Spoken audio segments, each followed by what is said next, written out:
Assalamualaikum warahmatullahi wabarakatuh.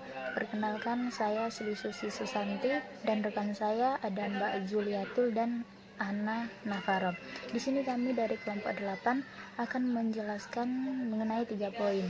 Poin yang pertama, di sini saya akan menjelaskan mengenai menganalisis secara teoritis dan faktual materi persatuan dan kesatuan bangsa pada pembelajaran tematik integratif. Jadi pertama, di sini saya akan menjelaskan mengenai persatuan dan kesatuan. Adapun pengertian, makna, prinsip dan cara penerapannya. Persatuan dan kesatuan merupakan hal yang penting yang harus dimiliki setiap bangsa. Hal ini penting karena manusia merupakan makhluk sosial yang selalu membutuhkan interaksi dengan orang lain.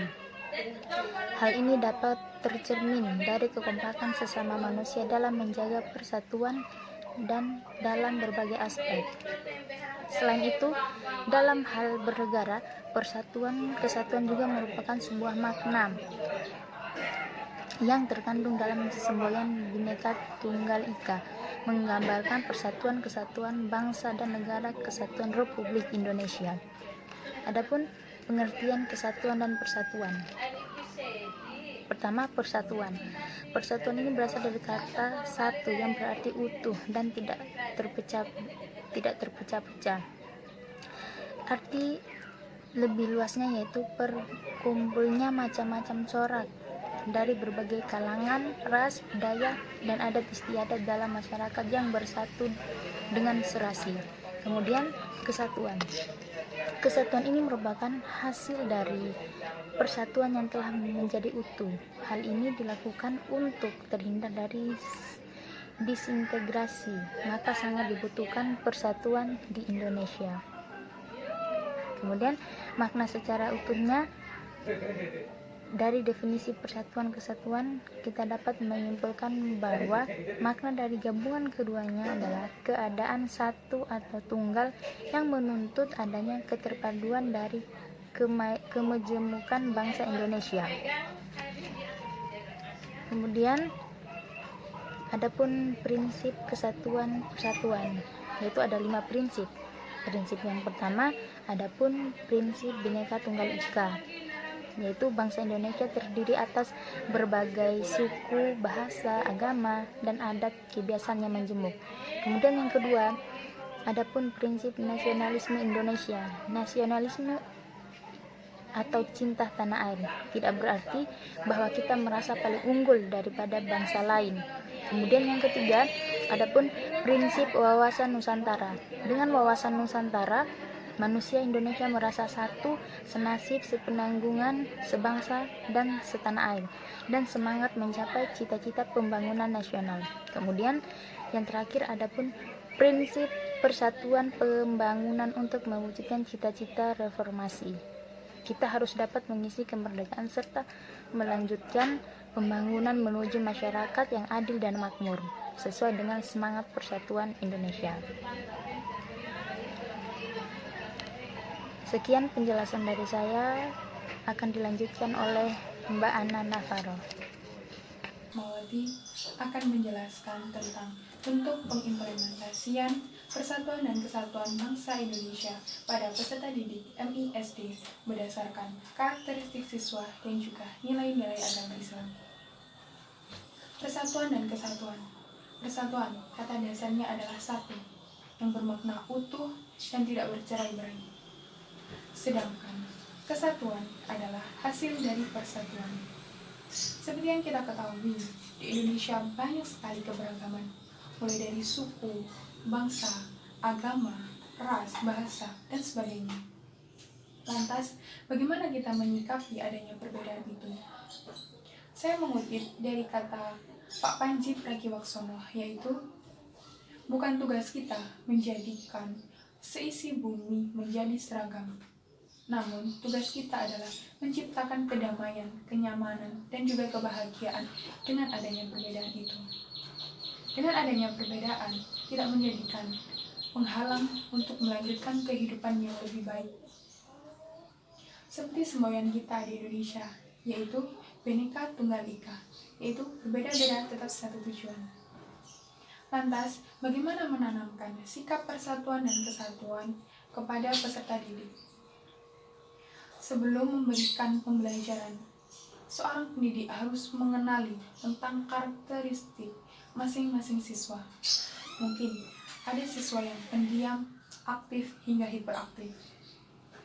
Bagaimana cara kita memberikan pembelajarannya tersebut?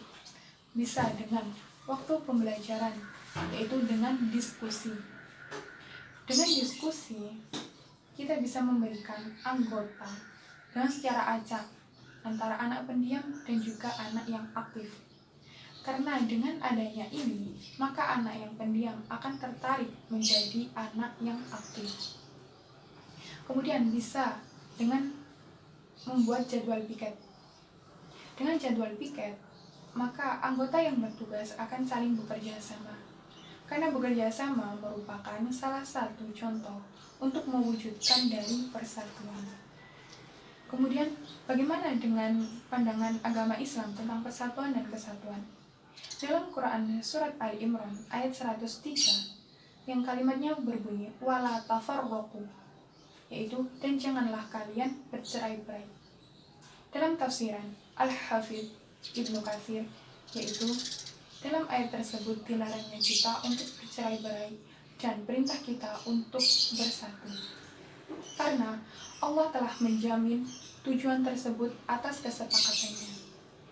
Sehingga dalam Islam pun juga menganjurkan kita untuk saling bertoleransi dan juga menghargai sesama untuk menciptakan kedamaian, kebahagiaan sesama umat manusia. Terima kasih. Di sini saya akan menjelaskan tentang persatuan dan kesatuan bangsa dengan karakteristik perkembangan peserta didik di MI. Pendidikan saat ini hanya mengedepankan aspek keilmuan dan kecerdasan peserta didik.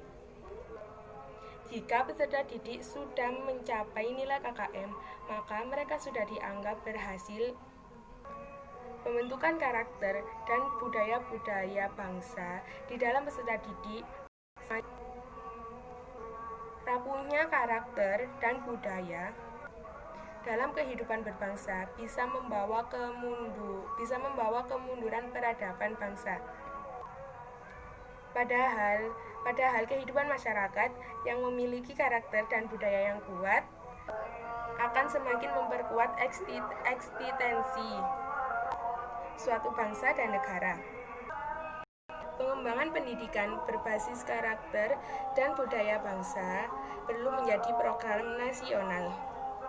Dalam pendidikan, pembentukan karakter dan budaya bangsa di dalam diri peserta didik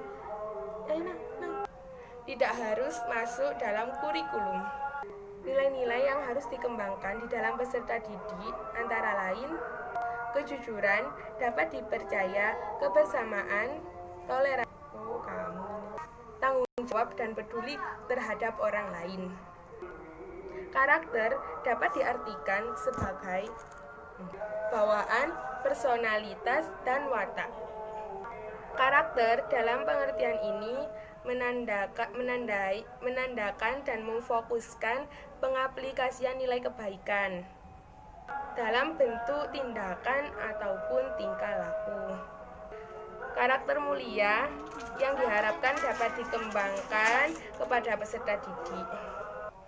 Sekian dan terima kasih video dari kelompok kami.